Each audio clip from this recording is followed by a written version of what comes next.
I lose my breath whenever I see you. You stole my heart, what is it that you do? My life was great till you added colors. Hi everyone, this is Anne, and as you can see, Sophia is born. Hela, lieveke. Oh ja, hoe die kan ik het lachen. And I wanted to share my birth story. A natural birth. I was induced, but I did natural birth without painkillers. And I just wanted to share my experience, and I also had back labor, so it was extremely painful. Oh, hey! Hey!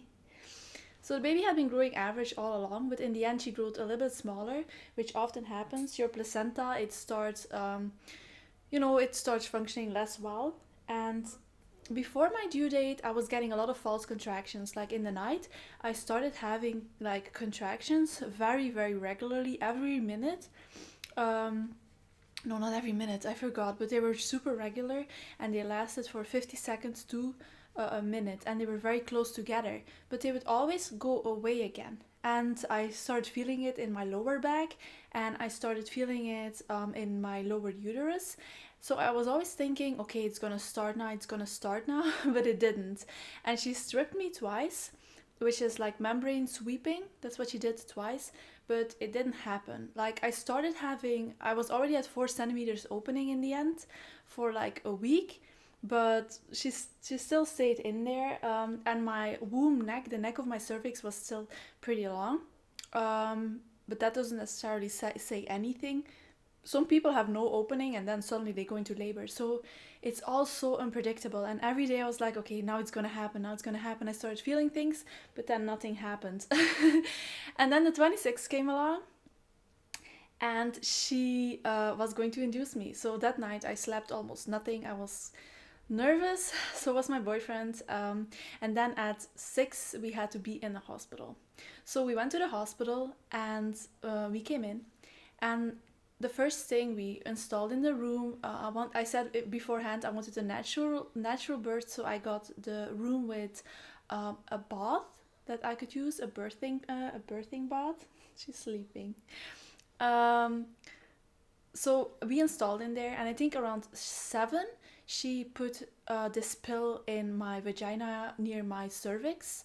I was around 4 centimeters, then 3 around 4 centimeters, and that is supposed to kind of thin my cervix, I guess, and start my contractions. As soon as she did that, I actually started getting a little bit harder contractions, and they started to be like pretty painful, but I was thinking on a scale from 1 to 10, I would put them at a 5 out of 10. And they were like 1 minute to 2 minutes apart from the start, so very, very close together. You normally start with like longer pauses, like 10 to 20 minutes apart, 5 minutes apart. You get a lot of breaks from the pain, but for me they were like very close together from the start, and that often happens with induced labor. Your contractions, you get almost no break. But I was still joking in between them and like doing weird dances and stuff. I could still like cope with them very, very well.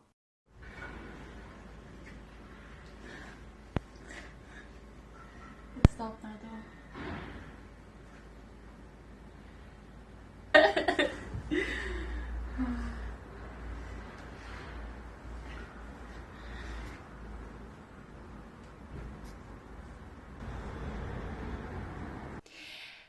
And then she was gonna come in later. I think it was around, I don't know, time is kind of blurry, but I think it was around 10 that she came in, and she was going to break my water. It's with this little hook, and it doesn't hurt. But that usually should start your contractions. For some people it doesn't, and then they need to get Pitocin and all that stuff. But for me, this immediately kick-started my contractions very hard. So the first one was still normal, like a 5 out of 10. Then they got a little bit more, like a 7 out of 10. I was on the birthing ball then, in front of the bed. And whenever they came, I really couldn't talk through them again. I had to really focus, while my boyfriend was behind me on a stool massaging my lower back. because I kind of felt at that point almost all of the pain went to my lower back instead of my uterus in the front. I still had the pain in the uterus in the front, but like the lower back pain was overtaking it. It was like getting stronger than the normal contractions that I would feel in the front. So it started picking up from there, and it started getting like really, really, really painful. I was thinking, holy shit, on a scale from 1 to 10, it was like 1,000 out of 10. Because back labor is like the most pain you can have during labor. It's known as the most painful labor you can have. And I was sad because she has been laying pretty good in my uterus, but she always moved, like she still moved until the last day, like from left to right. She's always been head down, but from left to right. And I think she was facing her head up, and normally she should be facing your spine. So it can make your labor longer when they are facing up, and it can make the pushing stage longer as well. For me, it luckily didn't. So I just want to say that beforehand. For me, it luckily didn't.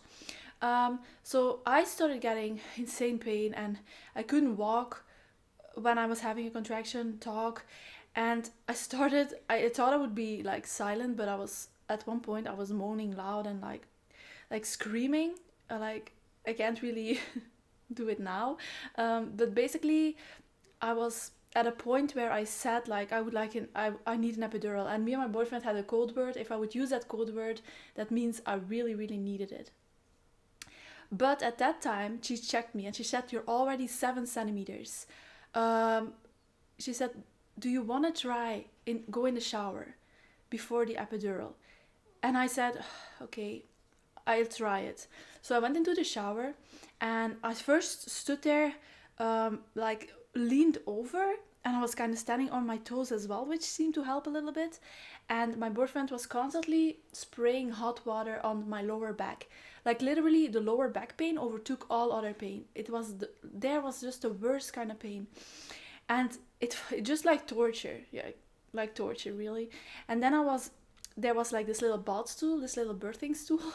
And you normally, I guess you sit on it, but I was on my hands and feet in the shower, like leaning my lower body on the birth stool like this and grasping the legs with my hands. So with each contraction I would like grab it, and I was like kind of kicking my feet and like screaming in pain, which I never thought I would be like so loud when I'm in pain, but I am. And I was just thinking, oh, let this be over fast. This is brutal. This felt so painful. And that went on from 10 until, or 10, 11, until like she was born at 2:13. But actually time did go fast because my contractions were 1 to 2 minutes apart, and it happened all so fast, like after another. I had to deal with it constantly, and it was so hard. And then I was at a stage where I couldn't get the epidural anymore, of course, because I was too far. I was dilating too fast, and I just had to wait to get enough dilation. And at a certain point where the contraction would come, I would get this feeling kind of, it's in your anus, like you have to poop. But for me it was not like an overwhelming urge, but it's still like an urge, like something is there and like I have to poop kind of. And then it would go away after the contraction was over. So I told the nurse, and eventually I said, I have this every time this contraction comes, like I think I'm ready to push. So I went to the bed and they checked me, and there was a little rim left.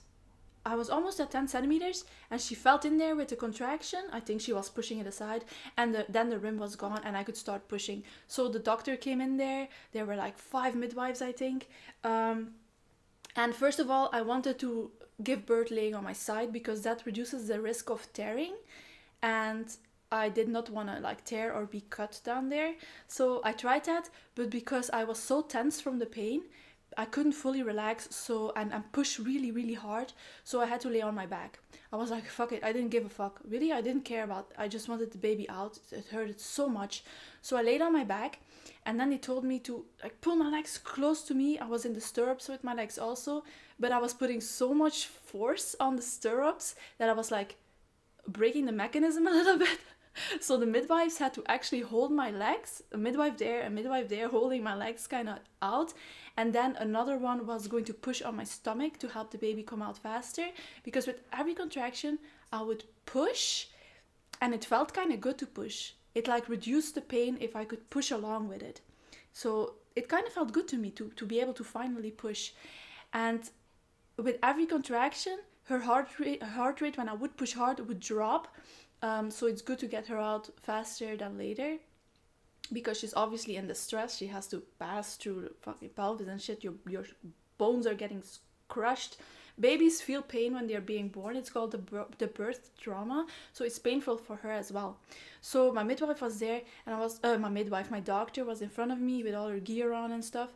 And they were always encouraging me, push. And I pushed really, really, really hard every time for very long, because I wanted to get it over with, and I was not thinking about tearing or cutting or anything like that. And then I did 3 push surges. So 3 surges I did, and then the 4th one, she was gonna put the vacuum on the baby's head to help pull her out a little bit. So she did that, and then with the contraction, I pushed like really, really hard, and she pulled along with it, and another midwife was like pressing on my stomach to help the baby out to make it go faster. And then she was almost at the outside crowning, and I would not call it a ring of fire. To me, it didn't feel like burning. It just felt like pain. Just like this thing is like stuck there, and I was like, oh my god. And she said, push again. I didn't even care if I was having a contraction or anything. I just started pushing, and then suddenly floop, her head came out, and then she said, okay, push again. And I pushed again, and then her shoulders came out, and that was such a relieving feeling. Oh my god. And all the pain was gone immediately, and she was put on my chest. And that was a very emotional moment for me and my partner. He was also like encouraging me and stuff next to me. Like, he thought I was taking long to push because he didn't really know how long it takes. There are women who have to push 2 hours. Holy shit. I'm glad I had to push like 10 to 15 minutes, and she was out. It was like 4 pushes. It was really, really fast.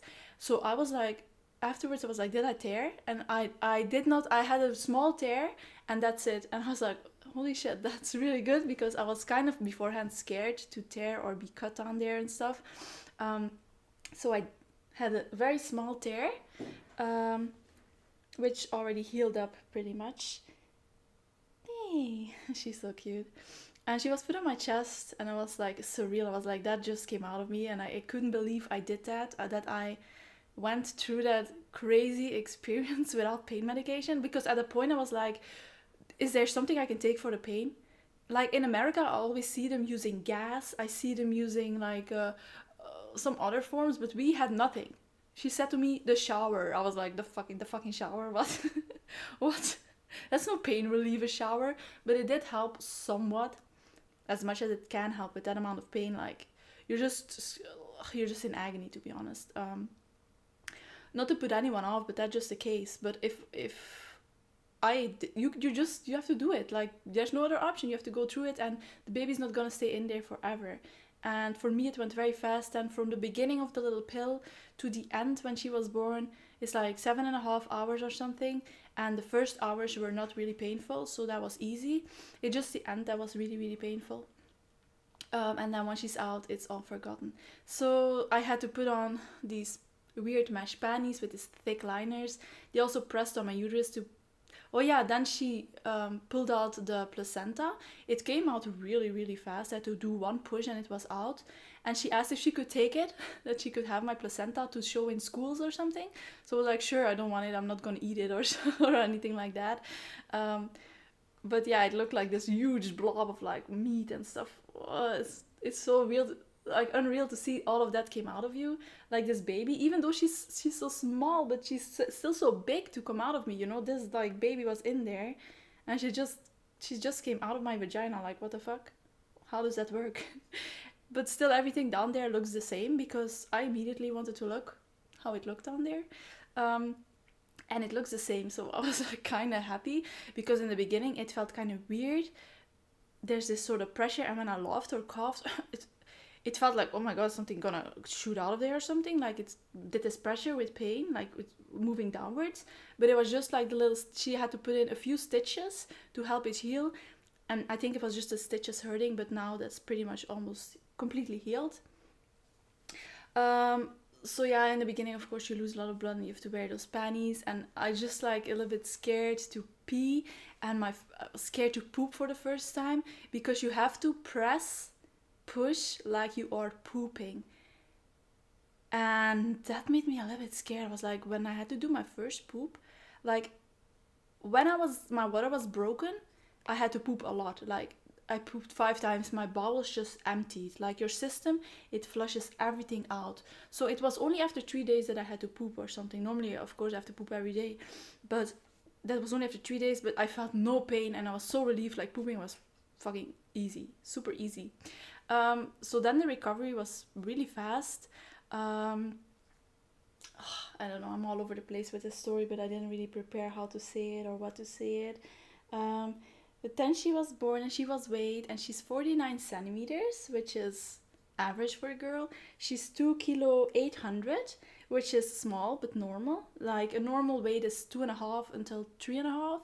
And I was heavier as a baby, but my boyfriend was for a boy, also to the lower side, like 3 kilo 200 for a boy. So I think she has it from her dad. I also think she looks more like him than like me. They did all her tests were super well. She was already like almost, like she was pushing herself up on the table. She's already lifting her head even, and she's smiling a lot. And I thought newborns really didn't smile, but she smiles a lot, like she's happy or satisfied or something. So yeah, then I had to start breastfeeding. That first you get colostrum, which is a little milk, and your real milk comes in after 3 days. Let me tell you, my boobs exploded. I know there's some people on my channel who are like, you're vegan, you won't be able to breastfeed. I literally have enough milk, I think, for triplets or like twins. My boobs were like, I don't think anything more could go in there. They would burst. It was so hard and like even painful. So she has like tons of milk and she's growing super fast also now. So the midwife says my milk is very nutritious and she is growing more than normally.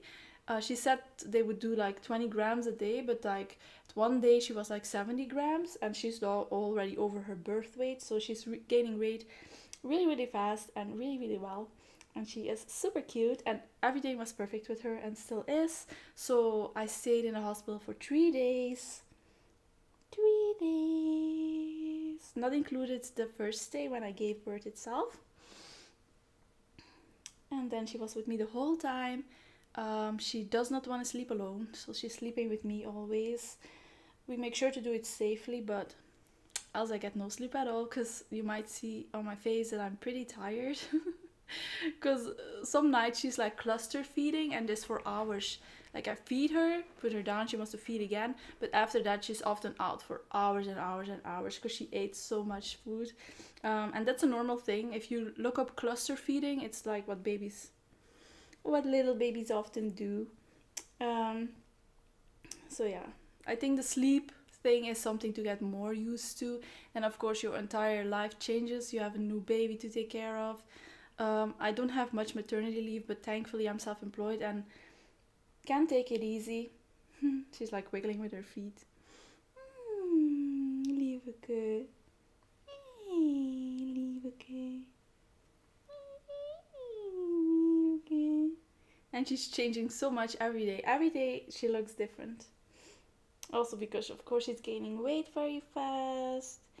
And she's so cute. So the camera just stopped. I won't be continuing for much longer then. I can't seem to put it on again, so whatever. So yeah, that was my little update. I'll do some more videos. If you have a topic you want me to talk about, then just leave it in the comment section. Of course, I'm just now nesting here with the baby, pretty much always on the couch. I still have to do some invoices and stuff. Also, but these are some pictures. Because I'm getting back in shape pretty fast, that I didn't expect that it would go so fast. That my body kind of looks the same almost now that it did before pregnancy. Just a little bit of toning left to do. But these are some pictures before I gave birth and then 1 week after. For the rest, we're just taking it easy and getting used to our new life. And I'm just happy she's like a really quiet baby, and yeah, we're just getting the hang out of things here, and yeah, settling in at home because it's a whole new life now. So yeah, I'll see you in my next video.